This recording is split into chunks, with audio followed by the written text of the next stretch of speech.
परम पूज्य गुरुदेव जी,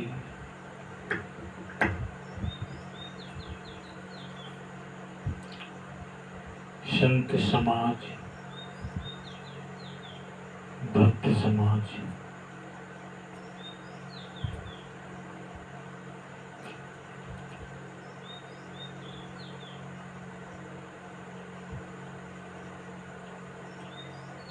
आज्ञा हुई है कुछ निवेदन करने के लिए। निवेदन पालनार्थ प्रस्तुत है।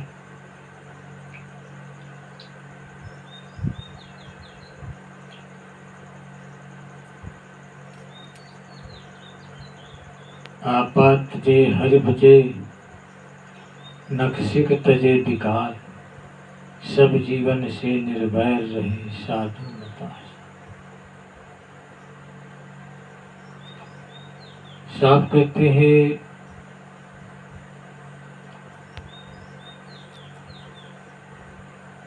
इस संसार में ऐसा कोई भी प्राणी नहीं है कि जिसके अंदर अपनत्व, अपनापन ना हो, अहंकार ना हो,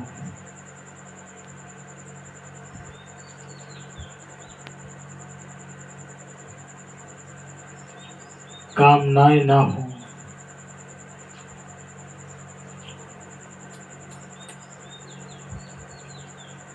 और यही सबसे बड़ा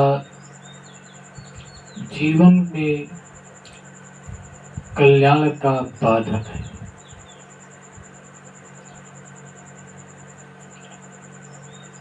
जिसके अंदर अहंकार होगा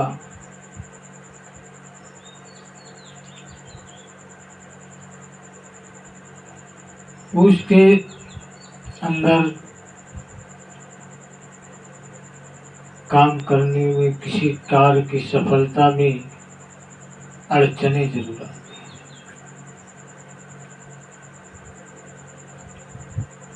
अहंकार सत्य का होना चाहिए, असत्य का नहीं। सत्य है तो सत्य है, और असत्य को सत्य करने का अहंकार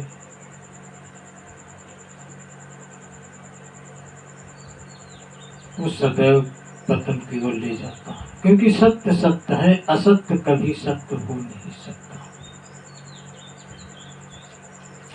सब कहते आपात तजे हरि भजे। सबसे पहले अपने अंदर के अहंकार को मिटा दो। मैं ये कर सकता हूँ, मैं कर लूंगा, मेरे बराबर कोई नहीं है, मेरे पास इतना धन है, मेरे पास इतना बल है, सेना है, मैं इतना ज्ञानी हूँ, मैं रूपवान हूँ,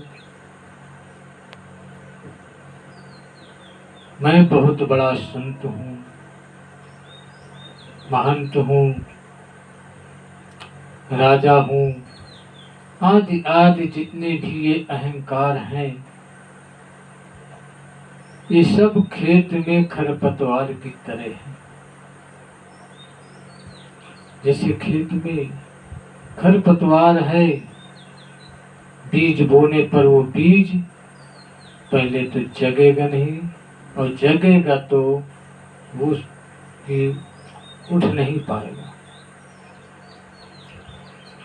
ऐसे यदि कोई जीवन का कल्याण चाहता है, भक्ति करना चाहता है, हरि का भजन करना चाहता है, तो सबसे पहले अहंकार को मिटाते हैं। जिन जिन ने अहंकार किया सबका विनाश हुआ। रावण अहंकार किया, उसको अपने ज्ञान का भी अहंकार था, बल का अहंकार था, सेना का अहंकार था, राज्य का अहंकार था, हर चीज का अहंकार था, लेकिन वो भी नष्ट हो गया। राज्य भी नष्ट हुआ, धन भी नष्ट हुआ, परिवार नष्ट हुआ, स्वयं वो नष्ट हो गया, स्वयं उसका विनाश हुआ। कंस को अहंकार था, कंस भी अहंकार के वो भी विनाशता को पाया। दुर्योधन को अहंकार हुआ, मैं इतने भाई हैं मेरे पास, मेरा कौन क्या कर सकता है। उसका भी अहंकार, उसको भी मेरा विनाशता को जोड़ ले गया। सारे भाई मारे गए, खुद मारा गया। आज भी जिसने अहंकार किया है वो भी एक दिन पतन की ओर गए, विनाश हो गए। इसलिए अहंकार जो है जीवन में कल्याण पथ का सबसे बड़ा बाधक होता है। कामना के लिए लेकर के अहंकार करते हैं लोग कि मैं ऐसा करके छोड़ूंगा, प्रयास करते हैं छोड़ूंगा, करके छोड़ूंगा, बिना किए मैं नहीं मानूंगा। अंत में क्या होता है, कामना की पूर्ति नहीं होती तो उसके अंदर क्रोध पैदा होता है, और जब क्रोध होता है तो उसकी बुद्धि भ्रष्ट हो जाती है, नष्ट हो जाती है, और जब बुद्धि नष्ट हो जाती है तो उसके कार्य इधर उधर होने लगते हैं, उसकी लाइन गड़बड़ हो जाती है,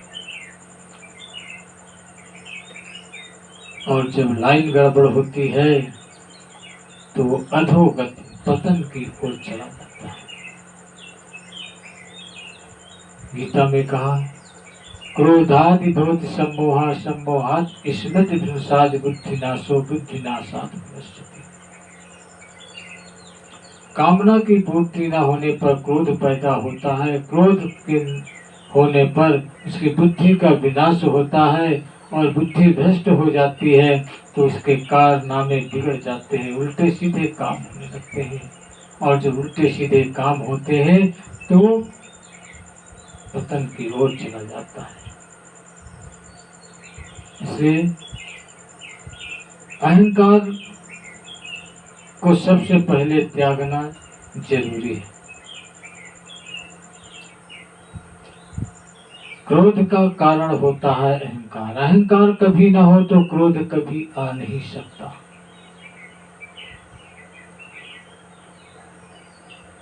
साथ कहते हैं, आपा तजे हरि भजे। ये अहंकार को दूर करें, इसके बाद फिर हरि का भजन करें। जैसे खेत से खरपतवार को पहले दूर करते हैं, फिर उसमें बुआई करते हैं, ऐसे ही इस मन में या अंतःकरण में जो अहंकार रूपी वृक्ष लगा हुआ है, इसको काट कर बाहर करें, इसको निकालें, फिर इसके बाद हरि का भजन करें। हरि का भजन करने के लिए किसी मंदिर मस्जिद की जरूरत नहीं, किसी पूजा घर की जरूरत नहीं है, किसी संप्रदाय की जरूरत नहीं है। हरि शब्द ही हरण करने वाला होता है। जिसमें हरण करने की क्षमता है वही हरि है। हमारे अंदर की दुर्गुणों को जो हरण कर दे, दुर्बुद्धि का जो विनाश कर दे, वही हरि है हमारा, और वो कोई दूसरे नहीं होते हैं, वही हमारे सद्गुरु और गुरु होते हैं। गुरु ही एक ऐसे होते हैं कि जो हमारे अंदर के दुर्गुणों को दूर करा देते हैं, हमारी दुर्बुद्धि को सतबुद्धि में बदला देते हैं। तो हरि गुरु है। हरि का भजन अर्थात गुरु का भजन। गुरु का भजन करने के लिए माला की जरूरत नहीं, या किसी के भजन करने के लिए माला की जरूरत नहीं, व्रत उपवास रखने की जरूरत नहीं है। हमें सिर्फ बताए हुए गुरु के मार्ग पर अनुसरण करने की जरूरत है।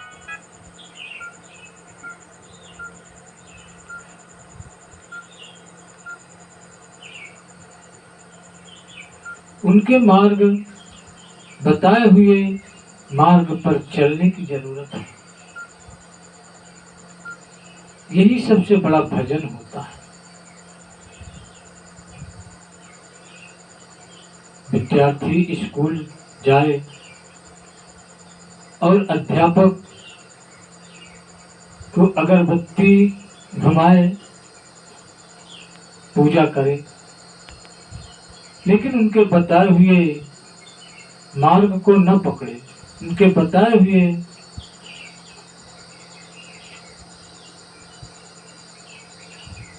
शिक्षा को ग्रहण न करे, तो उसको क्या लाभ मिलेगा? कितनी भी पूजाएं करे लेकिन कुछ नहीं होने। इसलिए हरि का हरि हरि चिल्लाते रहना, राम राम चिल्लाते रहना, माला जपते रहने से इसकी पूजा की होती है।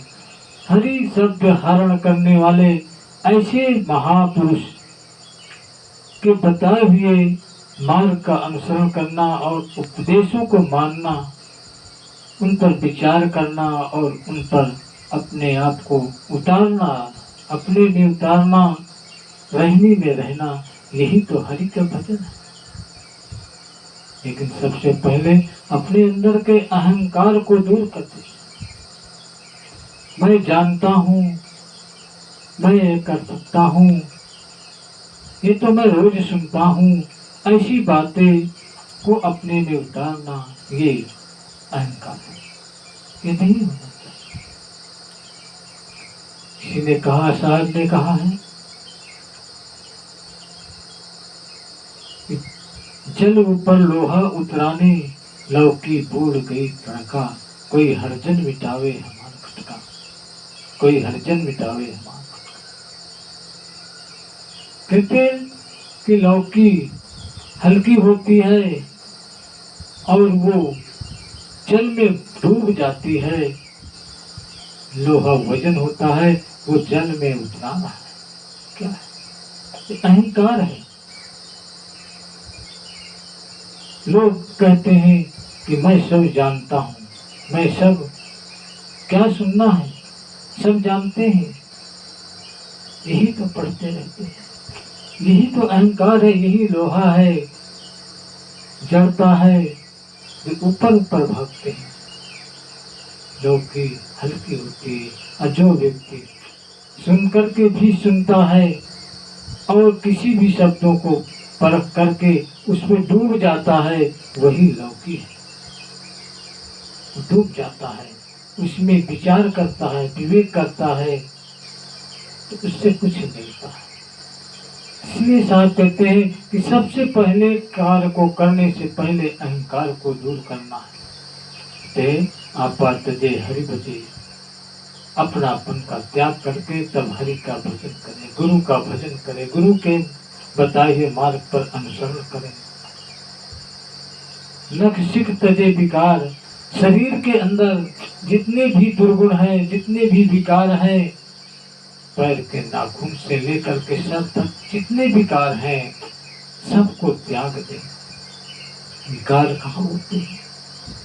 मनसा वाचा करना, मन में, वाणी में और शरीर में, कर्म, शरीर तीन में विकार होते हैं।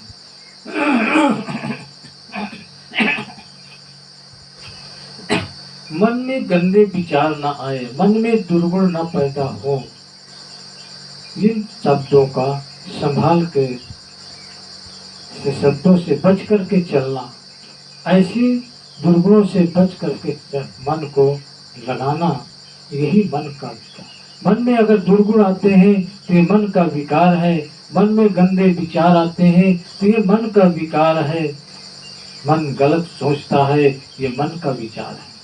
इसलिए मन में न कभी गलत सोच होनी चाहिए, न कभी मन में किसी के प्रति ऐसे विचार आवे, किसी को तकलीफ मिले। तो मन को सदैव शुद्ध रखें, मन में अच्छे विचार ही रखें, अच्छी बातों पर विचार करें, विवेक करें।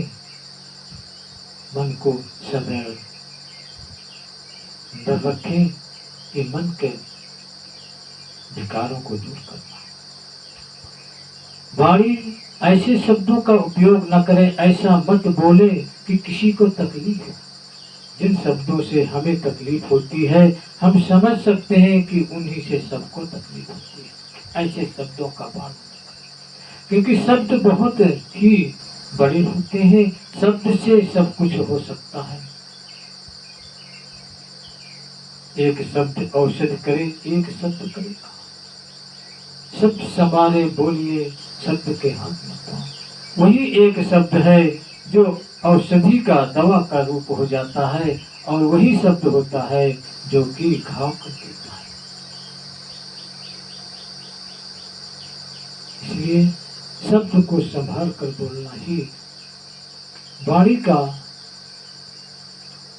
के दुर्गुणों से बचना। वाणी को पर किसी प्रकार के दुख समय दुख देने वाले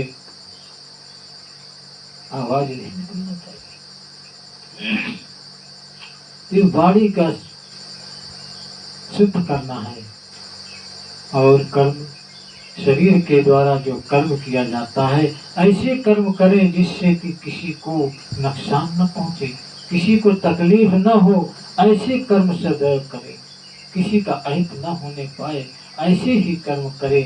यही तो शरीर के द्वारा शरीर का शुद्धिकरण है। नक सिख तजे विकार, नाखून पैर के नाखून से लेकर के सर तक पूरे शरीर के अंदर बाहर के जितने भी दुर्गुण है उनका त्याग कर दें, दुर्बुद्धि को त्याग कर दें। नक सिख तजे विकार, आप तजे हरि भजे नक सिख तजे विकार। सब जीवन से निर्भय रहे, सभी जीवों से, संसार के जितने भी जीव हैं, प्राणी हैं, सब एक समान है। किसी से बैर भाव न रखना, किसी के प्रति ईर्ष्या द्वेष न रखना, किसी से दुश्मनी न रखना, यही सब जीवन से निर्भयता है।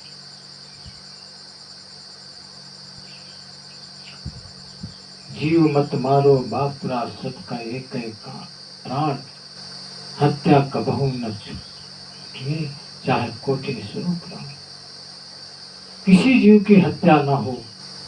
हत्या सिर्फ मारने को नहीं करती, किसी को तकलीफ देना वो भी हत्या ही है। ये किसी को ऐसा नहीं होना चाहिए। अपने से ना होने पाए इतना संभाल कर रखना चाहिए। कीटी से लेकर हाथी तक जितने भी प्राणी हैं, जीव हैं, सब एक ही माँ के बच्चे हैं और सभी एक समान हैं। इसलिए किसी को तकलीफ नहीं होना चाहिए, शांत होता है।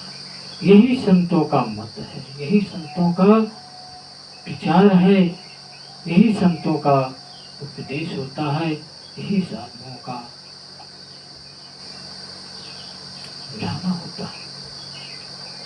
इसलिए कहते हैं आपात जे हरि भजे नक्षित तजे विकार, सब जीवन से निर्भय रहे साधु मता है साध। जो इतने शब्दों पर विचार करता है, इन पर अमल करता है और अपने को इनसे बचा करके चलता है, उसका ही जीवन कल्याण है। कभी उसको असफलता नहीं मिलती है। इस लोक और उस लोक सब जगह उसका कल्याण होता है। शायद यही कहते हैं कि अपने अंदर के अहम भाव को, अहंकार को बाहर करें, निकाल के रखें, कभी अहंकार ना आने पाए। ये सबसे बड़ी साधना है। और कामनाओं की कामासक्ति से अपने को दूर रखें।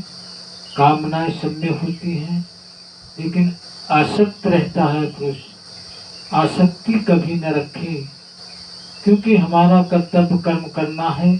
फल हम जो है अपने आप से नहीं ले सकते, कर्म का फल ही मिलेगा। कर्म की साधना हमें करनी है, इसलिए हम कर्म करें, लेकिन आसक्ति का त्याग करके करें कि हमें ये चीज मिल ही जाएगी। कर्म सच्चा है तो मिलेगा जरूर, इस पर भरोसा करें। इसलिए आप कहते हैं कि अपनी कामनाओं को लेकर के कर्म तो करें, लेकिन काम की आसक्ति मत रखें। अनासक्त होकर कर्म करें, कामनाओं को अनासक्त रखें। आसक्ति रखें तो जीवन बंधन मुक्त रहेगा और स्वतंत्र रहेगा। इसलिए कामासक्ति से दूर कर रखें। यही संतों का विचार है, यही संतों का मत है, यही सबको उपदेश देना। इसीलिए साधु बन करके संसार में सबको करते हैं। इन्हीं शब्दों के साथ मैं अपनी गाड़ी का विराम देता हूँ और इन शब्दों पर विचार करें। अच्छे लगे तो लाइक करें। अन्य वीडियो देखने के लिए घंटी का बटन दबाएं, सब्सक्राइब करें, शेयर करें। साहिब सतगुरु कबीर साहिब की, साहिब पल्लवी साहिब।